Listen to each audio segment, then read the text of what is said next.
Então, boa tarde a todos. Como a Sandra já falou, eu quando fui convidado a dar essa palestra sobre atualização em tratamento de câncer de tireoide, foi algumas coisas que eu vou passar para vocês também foram surpresas para mim, o leque de tratamentos que tem, e principalmente os inibidores da tirosina quinase, que são o que mais está sendo usado, o que mais estão sendo estudado nesse setor. Então, vamos lá. Atualização do tratamento de câncer de tireoide. Primeiramente, a declaração de conflito de interesse. Não tenho nenhum conflito de interesse para dar essa palestra. Os slides são simplesmente o que a gente vai ver aqui, não tem nada de propaganda, nada disso. Só para a gente se situar nesse mundo do câncer de tireoide, em 2016, a expectativa de novos casos, eu trouxe esses slides para vocês terem uma noção, para a gente ter essa noção de que tireoide é acometido 3 a 4 vezes mais em mulheres do que homens, então a perspectiva de casos é de 1.100, mais ou menos, casos novos para homens, e mulheres 5.000 casos novos no ano de 2016. Certo? Então, não é, como ela falou no início, não é um câncer tão comum, certo? Mas só que há muitos estudos mesmo para o tratamento desse tipo de câncer. Separei por região, também verifiquei a mesma proporção, 1,5 a 2 homens por 100.000 casos na região, e quando se fala em mulheres, vai para 4,5, 5 casos por 100.000. Então, a gente tem a conclusão de que a maior quantidade é em mulheres, de 3 a 4 vezes mais mulheres são acometidas do que homens. Existem relatos, alguns estudos associando isso à questão hormonal, e essa questão hormonal ainda está em discussão. Estão tentando achar um porquê disso, e esse é o caminho. A questão hormonal é diferente do homem, e é por esse motivo que são mais acometidas as mulheres. Outra situação importante que eu observei, que além do diagnóstico que está mais preciso, e consequentemente teremos mais casos porque existem mais exames, mais diagnósticos, mas radiografias e tomografias, o uso até meio que indiscriminado, o uso até subclínico que eu coloquei aqui, nessa parte de cabeça e pescoço, também está relacionada com a alta incidência de câncer de tireoide. Mas, pessoal, a gente tem que o câncer de tireoide ele tem geralmente um excelente prognóstico, mas a gente vai falar hoje também desses outros casos que não têm um bom prognóstico, que é onde entram esses inibidores da tirosina quinase, esses novos tratamentos. Câncer endócrino, tumor endócrino, não é frequente, como a gente já falou. Cerca de 90% dos tumores endócrinos são tumores de tireoide. E destes tumores de tireoide, 90% deles são específicos de um caso, que são tumores de tireoide bem diferenciados, que a gente vai ver daqui a pouco. Tá? E como é que funciona? Qual é o tratamento básico de um tumor de tireoide que tem um prognóstico bom? O que normalmente se fazia, o que normalmente ainda se faz? O tratamento primário é cirurgia, iodo radioativo, então essa iodoterapia na adjuvância, se tiver captação de iodo nessas células, e supressão dos níveis de hormônio estimulante da tireoide, TSH. Então, cirurgia, radioterapia, a iodoterapia, certo? E a supressão do TSH utilizando levotiroxina, que daqui a pouco eu vou explicar para vocês. E nesse caso mais normais, vamos dizer assim, mais de melhor prognóstico, a sobrevida em 10 anos é de 90% até 95%. Esse é um tipo de caso que é o mais tranquilo. Então, quais são os tipos de câncer de tireoide? A gente tem 3 tipos básicos. É o câncer de tireoide bem diferenciado, esse que eu acabei de falar, que é em torno de 90% dos casos. Okay? Câncer de tireoide anaplásico, que esse é de 1,5% a 3% dos casos, esse é um câncer muito agressivo. E o carcinoma medular de tireoide, que aqui entra uma questão genética, tá? Uma síndrome que a gente vai verificar daqui a pouco. Vou começar a falar, então, como tratar o câncer de tireoide bem diferenciado, que é aqueles 90%. E aí a gente já entra em vários nomes de inibidores de tirosina quinase aqui, que até então não existia. A gente vivia, o nosso tratamento todo para câncer de tireoide sempre foram as drogas clássicas, né, de amplo espectro, as doxorubicina, cisplatina, gemcitabina, nada de alvo molecular aí, certo? São as clássicas mesmo, que até então eram utilizadas. E na pesquisa, verificando para fazer essa palestra, eu até me surpreendi, achei uma coisa tão interessante. Aí está o legal da pesquisa clínica, de tratamento, de descobrir novos medicamentos para o benefício do paciente. A gente vê que esses medicamentos, todos via oral, a margem de segurança deles é muito boa, certo? Tem os seus efeitos adversos como qualquer outro, mas é muito melhor, vamos dizer assim, do que utilizar essas drogas clássicas que até então a gente vem usando. Tá? Mas vocês vão ver que também tem casos que não tem como fugir delas. Então aqui, pessoal, se tiver a primeira, como tratar iodo, né? Se tiver captando iodo essas células, utilizar a iodoterapia, esse iodo radioativo, essa célula capta esse iodo radioativo, e essa radiação do iodo é liberada na célula e destrói essa célula. Okay? Se não houver captação de iodo e o paciente for estável, continuar monitorando só o paciente e fazer a terapia de supressão de TSH com levotiroxina. Como é que funciona isso? A terapia de supressão do TSH. Pessoa que está com câncer de tireoide, não quer que um hormônio estimulante da tireoide esteja agindo, correto? A gente tem que bloquear esse hormônio para que ele não estimule as células boas e muito menos as ruins. E como é que é feita essa supressão? É feita com a levotiroxina. A levotiroxina é utilizada em doses acima do valor normal que o paciente toma para suprir T3 e T4, certo? Então, assim, como é que eu chego nessa dose ideal? Isso é paciente por paciente, caso por caso, o médico tratando com o paciente e verificando, vai aumentando aos poucos, vai verificando se há ou não essa inibição aí. Então, uma dose acima da dose normal,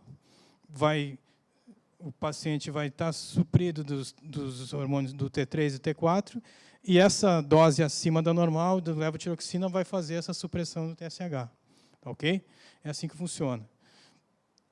Caso isso não ocorra, caso tenha progressão significativa e com sintomas, e o cara não responde mais a iodo, não tem mais essa questão de suprimir o TSH com levotiroxina. Aí, atualmente, sim, entram os inibidores da tirosina quinase que a gente vai ver agora. Certo? Anteriormente, eram só essas que eu já falei, doxorubicina, cisplatina, gemcitabina e oxaliplatina. E agora a primeira escolha são esses medicamentos novos, alvos moleculares, são os que a gente lança a mão no nosso dia a dia. Eu não sei se depois a gente pode ver aí quem já usou isso, quem tem casos, tem alguma experiência desses medicamentos. Mas atualmente, pessoal, a primeira escolha, pelo menos na minha realidade, lá no Rio de Janeiro, a gente, na instituição que eu trabalho, é essa aqui, o sorafenib. Tá? Temos esse medicamento em uso para câncer de tireoide. Daqui a pouco eu falo melhor sobre eles, mas tem outro medicamento que ainda não está disponível no Brasil, o levantinib. Ele já está aprovado, a Anvisa já aprovou esse medicamento, certo?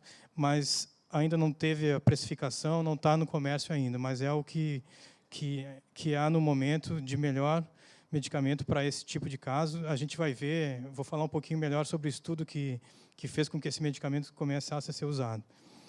Depois temos o pazopanib, vandetanib, sunitinib, axitinib. Aqui estão essas doses, vocês vão estar essa aula vai estar disponível no site, depois da Sobrafo, então não precisa se preocupar com essas miligramas, e tudo isso está no MOC também.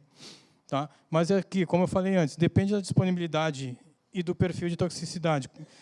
Então, assim, não adianta eu falar que eu vou usar o sorafenib, que eu vou usar o levantinib, que é um medicamento atualmente importado, se eu trabalho numa instituição pública, se o meu convênio, no lugar que eu trabalho não tem, o convênio não paga. Então, tem todas essas possibilidades aí a serem analisadas. A gente tem... e outra coisa importante, né, é o perfil de toxicidade. Eu já tive um caso que o paciente, a primeira escolha como sorafenib, ele começou a utilizar esse medicamento e começou a ter uma toxicidade que precisou trocar o medicamento. Usou outro inibidor da tirosina quinase, tá se adaptando melhor, mas não é o de primeira escolha. Bom, o convênio dele paga tudo, está tudo bem, assim, mas acredito que em outras instituições talvez a escolha deveria ser outra, dependendo da disponibilidade disso na sua instituição. Então, vou falar um pouquinho desses medicamentos. Sorafenib, normalmente, inicialmente indicado para câncer de fígado e rim, e a partir de 2014, pessoal, entrou na bula para tireoide, certo? Deixa eu mostrar aqui o estudo. Só vou dizer aqui, inibidor de múltiplas quinases. Isso vai acontecer para todos esses medicamentos que eu falar. Basicamente, o mecanismo de ação é o mesmo, certo? Inibe a tirosina quinase. Ele, além de inibir a tirosina quinase e evitando o estímulo para a multiplicação celular, esse medicamento também inibe a neoangiogênese tumoral, né? Ligando-se evitando que o receptor do VEGF, o VEGF-R, se ligue e aí não ocorra essa nova formação de vaso, evitando essa neoangiogênese, evitando metástases, etc. Então, basicamente, pessoal, todos esses inibidores da tirosina quinase que eu vou falar, eles têm a mesma função. Algumas variações de cadeias de inibição, uma vai variar, vai inibir uma via, outra vai inibir a outra, mas a função vai ser a mesma. Inibir o estímulo da multiplicação celular e diminuir ou evitar a neoangiogênese tumoral. Okay? Então, o Nexavar, nesse caso, né, o sorafenib tem essa função. Aqui está o estudo chamado Decision, na Lancet de 2014, aí que ocorreu esse estudo, e a sobrevida livre de progressão desses pacientes no estudo era, sem o sorafenib era de 5 meses, com ele foi para 10 meses e meio. Então, era uma coisa que não existia e começou a ser usado. Entrou na bula, a partir de então, de 2014 para frente, a gente tem indicação para uso para câncer de tireoide, esse inibidor da tirosina quinase. Sutent é um outro medicamento também que inicialmente era para GIST e foi testado, as mesmas funções, a indicação, as mesmas funções, classificação terapêutica, o mecanismo de ação é praticamente o mesmo, certo? E ele também ficou em torno de 9 a 10 meses de sobrevida livre de progressão. Mas a toxicidade dele é um pouco diferente do Nexavar, então escolhe-se dependendo do médico também, e do perfil do paciente, principalmente, qual vai utilizar. Aqui está só o mecanismo de ação, a gente verifica que é levando à apoptose, inibindo a angiogênese, tá ok? Acredito que todo mundo já viu esses medicamentos, esses assim por outra indicação, correto? Mas interessante que eles são todos para outra indicação e atualmente, a partir de 2014, 2012 em diante, começou a ser usado para tireoide. Votrient também, tá? Primeiramente era para células renais e sarcomas e agora está sendo usado também para câncer de tireoide. Aqui está o mecanismo de ação, um pouco mais complexo, mas tem a mesma função, inibiu a multiplicação e inibia a neoangiogênese. Aqui está o estudo na Lancet, 2010, ok? Aprovando esse medicamento para uso de câncer de tireoide. Caprels, esse vandetanib aqui, pessoal, é um medicamento, mesma função. E aqui, pelo que a gente verificou na literatura, temos o sorafenib como primeira escolha. Agora, daqui a pouco eu vou falar melhor sobre o lenvatinib, mas era a primeira escolha. E a última escolha dos inibidores da tirosina quinase seria esse. Então, caso não tenha resultado nenhum, ou mínimo com esse, aí sim o paciente vai para as drogas clássicas, como doxorubicina, cisplatina, oxaliplatina. Tá bom? Aqui, mesma coisa, o mecanismo de ação é basicamente o mesmo de todos. Aqui o artigo de 2012, 2012, aumentando essa aqui, a sobrevida livre de progressão foi em torno de 10 meses. Eles não variavam, esses estudos todos, esses medicamentos, assim, não variavam de 10. O sorafenib que teve 12, certo? Meses livre de progressão da doença. Os outros, todos os inibidores, é em torno, assim, 9 meses, 10 meses, 9 meses, 10 meses. E aí, por isso que tu vai escolhendo eles de acordo com a toxicidade deles, porque eles são meio que semelhantes no resultado final. E aqui, pessoal, o lenvatinib, pessoal, lenvatinib. Esse medicamento, então, já está autorizado, como eu falei antes. Ele tem basicamente o mesmo mecanismo de ação. Eu vou passar para vocês verem. Ele foi apresentado na ASCO e teve um artigo em 2014. Já vem sendo utilizado lá fora, mas aqui no Brasil ainda não começou a ser utilizado. Em Cuiabá, tivemos uma colega que relatou que na instituição dela, por meio de importação, ela faz uso e o paciente está muito bem, certo? Então, é o que vai vir de novidade, é um medicamento que vem para assim, para desbancar os outros, ok? Eu vou mostrar para vocês aqui, ter uma ideia do estudo, como foi feito. Foram estudados, pessoal, 392 pacientes. E nem chegou no meio do tratamento, no estudo, todos os pacientes foram divididos em 2 braços, o placebo e o medicamento, né? E todos os pacientes, num determinado período, tiveram que sair do braço placebo e todos, por uma questão ética, ir para o braço do tratamento, por tão bom que estavam sendo os resultados desse exame, desse teste. Observe aqui, aproximadamente 65% dos pacientes tiveram redução do tumor no braço do medicamento. Isso em 2 meses de tratamento só. E aí, comparado a 3% do pessoal que usava placebo. Então, imagina, quase 70% dos outros que estavam usando medicamento, o tumor reduziu. E quem não estava usando nada, 3% só dessas pessoas reduziu, até por uma outra, talvez até por um outro motivo que a gente nem sabe qual. Ok? E aqui é importante, pessoal, a sobrevida livre de progressão foi de 18,3 meses no braço com medicamento, versus 3,6 meses no paciente que não usavam esse medicamento. Então, aqui que está a média que eu falei antes, de todos os outros inibidores da tirosina quinase, era de 9, 10 meses de sobrevida livre de progressão, aqui foi para o dobro, 18 meses. Então, é esse medicamento que vai chegar no Brasil e acredito que vai ser de primeira escolha para quem tem essa possibilidade de ter esse medicamento aí. 78%, durante o estudo, 78% dos pacientes tiveram que ter um pouco de redução de dose, mas não perdeu a eficácia desse medicamento, tá? Com essa redução de dose.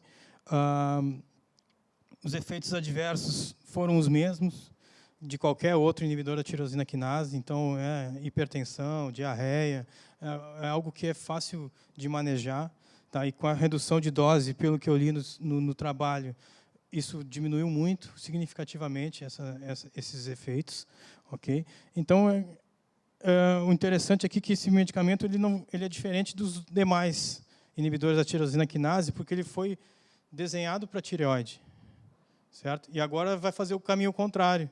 Pô, se os outros eram bons para rim, para pulmão, para fígado, estão sendo bons para tireoide, agora estão surgindo estudos para rim, para pulmão, para fígado com esse medicamento aqui. Então, lá fora já tem estudos sendo feitos utilizando esse inibidor da tirosina quinase para outros tipos de tumores. Mas o inicial foi tireoide e deu um ótimo resultado, e tanto é que a Anvisa até considerou esse medicamento, deixa eu ver aqui, oi, me confundi todo aqui, como uma droga órfã, certo? Então teve análise priorizada na Anvisa por conta desses excelentes resultados desse medicamento, ok? Então o nome dele, o nome comercial é Lenvima. Aqui está a cara dele lá fora, certo? 14 miligramas, 10 miligramas, 5 miligramas.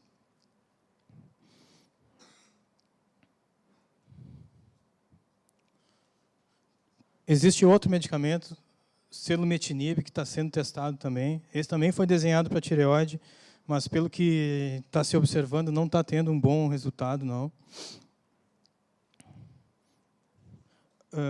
Aqui está o mecanismo de ação dele, tá? Como qualquer outro inibidor da tirosina quinase. E o segundo caso, pessoal, o segundo tipo de câncer. Então, eu falei do primeiro tipo de câncer, o tratamento para esse primeiro tipo de câncer, que era 90% dos tipos de câncer, né? Que era o bem diferenciado. Aí, pessoal, já aproveitei e falei de todos esses medicamentos inibidores da tirosina quinase. Esses medicamentos também vão servir para os outros tipos de câncer, mas esse que eu falei no início, câncer de tireoide anaplásico, ele é muito agressivo, pessoal. É pouco, 1,5% a 3% dos casos do câncer de tireoide, mas ele é muito agressivo. Quando a pessoa descobre, a sobrevida é em torno de 5 a 8 meses depois da descoberta do câncer. E aqui, pessoal, infelizmente, os medicamentos inibidores da tirosina quinase não estão tendo efeito nenhum. A gente volta lá para as drogas clássicas, que é a única coisa que está segurando um pouco. Então, qual é o tratamento para esse tipo de câncer de tireoide anaplásico? Se for ressecável, vai ser um tratamento agressivo também.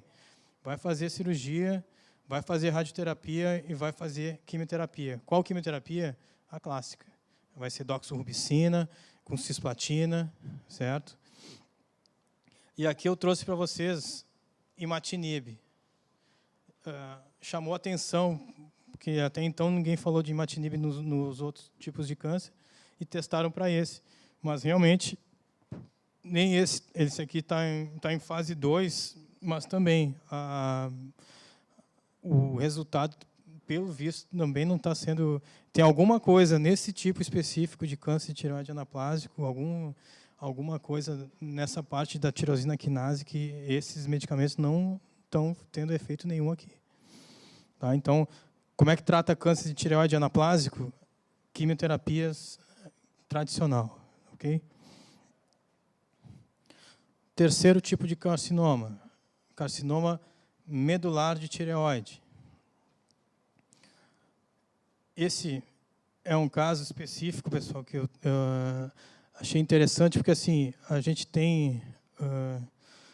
está relacionado a uma síndrome chamada síndrome MEN2, neoplasia endócrina múltipla tipo 2.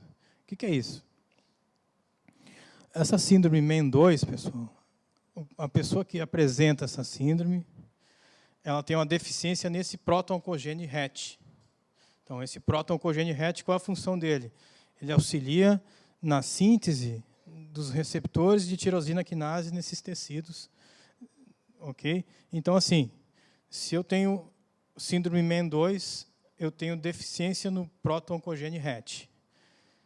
Consequentemente, eu tenho deficiência na síntese de receptores de tirosina quinase. Mas o dado assustador, pessoal, é esse, que 95% das pessoas que têm essa síndrome MEN2 terão de 90% a 95% dos casos, terão câncer de tireoide. Então, se a pessoa tem essa síndrome, 95% de chance dessa pessoa ter câncer de tireoide. Por que isso acontece? É um mistério. Mas, assim, o que se sabe qual é a importância disso. A importância disso é que, quando se descobre que o paciente tem câncer de tireoide medular, esse paciente vai fazer esse exame de próton-oncogênese RET. Se for positivo, se der o resultado que ele tem deficiência nesse próton-oncogênese RET, então ele e seus familiares de primeira e segunda geração obrigatoriamente tem que fazer esses exames. E qual é a indicação? Quem tem essa anomalia, vamos dizer assim, a indicação é tirar a tireoide, porque 95% de chance de ter esse tumor aí. Então, a profilaxia, o tratamento daqui a pouco a gente vai ver, com inibidores da tirosina quinase também. Mas, assim, pessoal, aqui a análise genética, é importante a gente salientar isso, que a pessoa pode não... É uma síndrome, eu andei pesquisando, ela não tem, assim, não tem sintoma, não tem características, fenótipos, não tem, é simplesmente um defeito enzimático, um defeito genético que não faz esse próton-oncogênese, mas a pessoa não sente nada, não tem nada de problema nenhum. Mas se aparecer um tumor medular de tireoide nessa pessoa, obrigatoriamente, a rotina faz esse exame, faz essa análise do próton-oncogênese. Se essa análise for positiva, esse paciente vai ter que os familiares desse paciente também terão que fazer esse exame. E a indicação, o que é recomendado, é retirar a tireoide de uma forma profilática desses pacientes aí. Ok? Estou falando muito rápido, não sei se estou... Daqui a pouco eu estou... Então, como é que trata isso? Primeira forma, os pacientes podem ser curados apenas retirando, né, a tireoide. Exemplo, esses pacientes que fizeram o exame, os familiares desse paciente fez o exame, verificaram que... Aí, bom, profilaxia, não vai ter câncer, ok. Mas, se tem, descobriu logo, retira e observa, certo? Aqui, alguns casos, a pessoa faz essa radioterapia também, certo? Mas isso é de médico para médico, assim, então, às vezes nem precisa. Os pacientes com doenças metastáticas não candidatos à cirurgia ou radioterapia, aí vai usar o cabozantinib ou vandetanib. Se disponível, pode usar outras opções de inibidores da tirosina quinase, como sunitinib, sorafenib, pazopanib, axitinib. Então, pessoal, voltam para eles aqui. Tá? O único que a gente não falou é esse cabozantinib, que não tem no Brasil ainda também. Tá? Esse aqui é o que está sendo usado lá fora. Mas aqui, acredito que, pelos estudos e pelo que a gente já conversou aqui, a primeira escolha vai ser sorafenib. E, quando entrar no mercado o outro, vai ser o levatinib, o de primeira escolha também. Ok? E caso os inibidores da tirosina quinase não tenham resposta nenhuma, aí a gente vai para a quimioterapia normal, a quimioterapia clássica, aquela de sempre, né?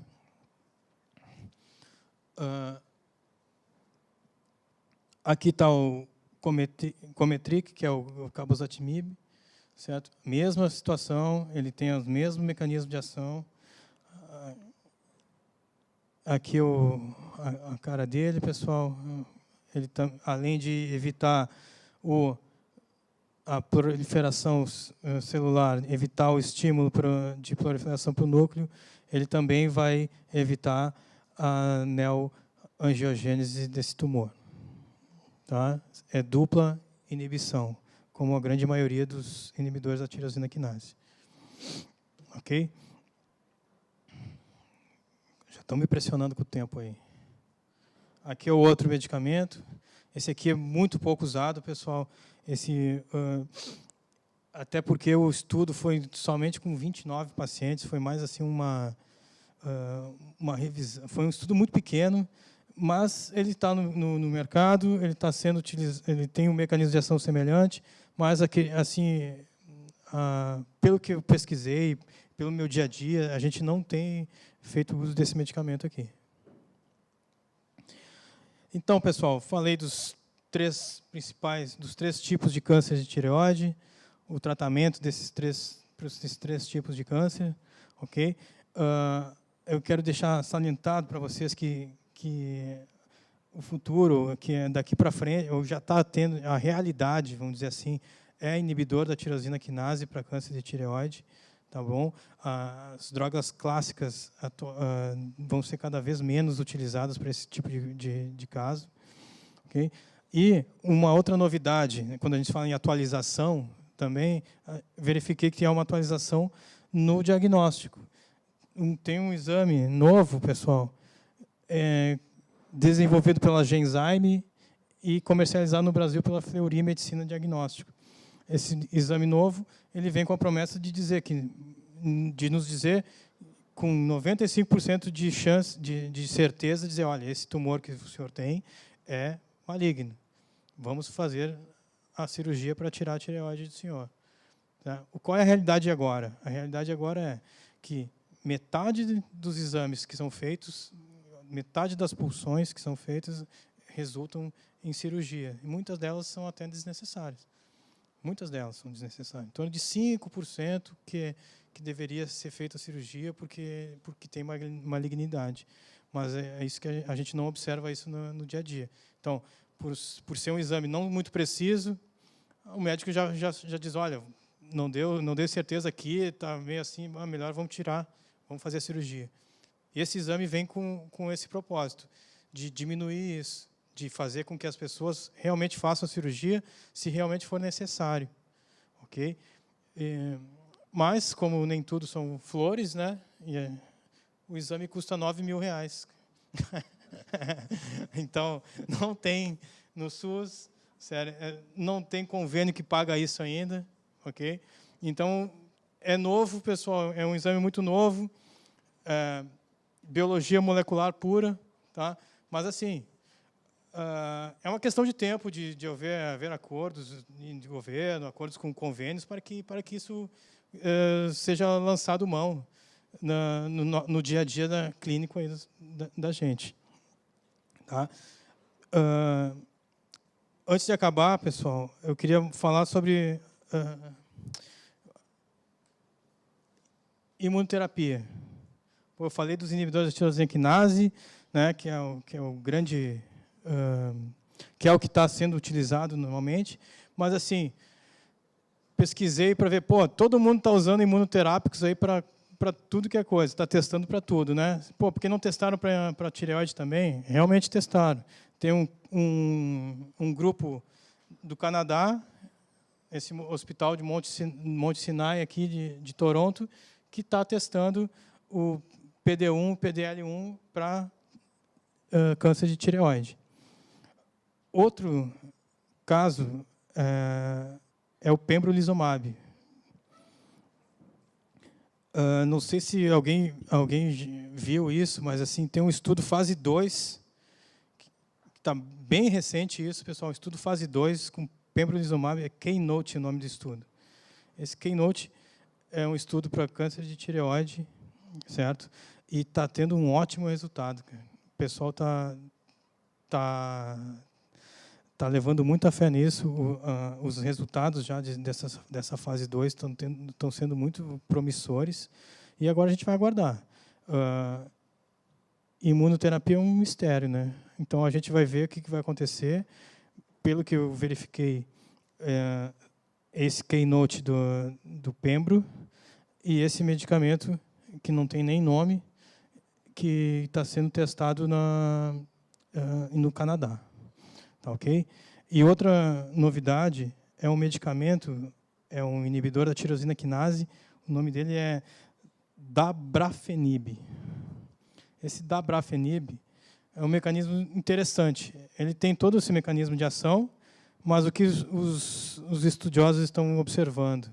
Eles verificaram que o paciente que ele não captava mais iodo radioativo, começou a usar o medicamento, começou a captar novamente iodo. Então, está sendo utilizado esse medicamento, inibidor da tirosina quinase, para que, havendo a reversão da captação, isso, exatamente. E aí o paciente começa a ficar sensível novamente à iodoterapia.